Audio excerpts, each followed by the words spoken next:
President uttered language that he has used about all asylum seekers and some Mexicans. He talked about criminals, drug dealers, gangs, people who are not legally in the Bahamas. And actually, a lot of that is a reference to the Haitians who went there after the earthquake in Haiti. It is not the normal tone you would expect in the face of a humanitarian disaster that Bahamas is facing.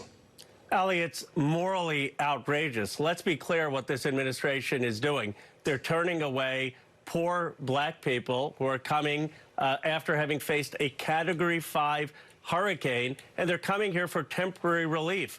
These are climate refugees. I mean, they faced a more severe hurricane because of the warming of the ocean caused in part by our carbon policies. The least we can do is to allow them here on a temporary basis. And this administration, it's just really despicable that they're being turned away. And to be clear, we have systems in place for doing this. The temporary protected status law allows for us to bring people in with documentation, know where they are, monitor it. When the temporary protected status ends, they would go back. This isn't a they're invading us thing.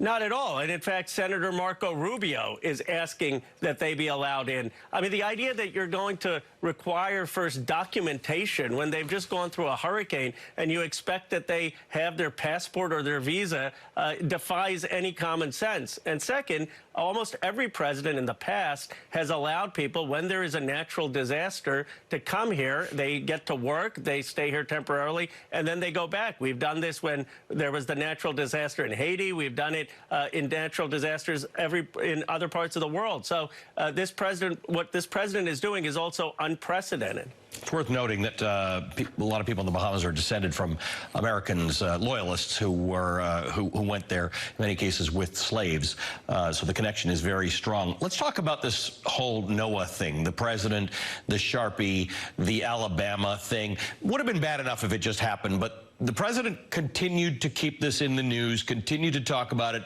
and then it went a step further. It wasn't just the doctored map. It went somewhere else. And with each passing few hours, we're getting more information about how close the order to issue a statement to NOAA came from the president. Well, as they say in Washington, the cover-up is almost always worse than the original misconduct. I mean, all the president had to do is admit a mistake. But this president is incapable of ever admitting that he's wrong. And so he's engaged in this elaborate cover-up to the point where the chief of staff to the president is allegedly directing an independent agency to put out a tweet defending the president and interfering in an independent process. So it just shows what can go wrong in a democracy when you have a leader who has a disregard for facts and who has no sense of humility, no sense of willingness to admit that he made a mistake. I mean, I have to say, I have a lot of reasons as a guy who's reported on hurricanes to not want the administration or the National Weather Service or NOAA or journalists to misrepresent storms, because people already have issues taking it seriously. But the idea that the chief of staff may have called the Commerce Secretary, who may have called the head of NOAA, to cause them to put out a public statement because they didn't want to contradict the president seems to be a greater offense to democracy. It is, and it's a pattern with this administration. I mean, this is what got the president in trouble with the Mueller report, that he was trying to interfere with the Justice Department. He has tried to interfere with the Fed. He's now trying to interfere with the Commerce Department.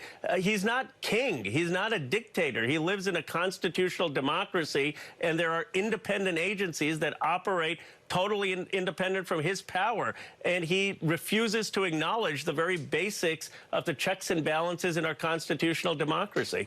Congressman, good to see you as always. Thank you for joining me, Congressman.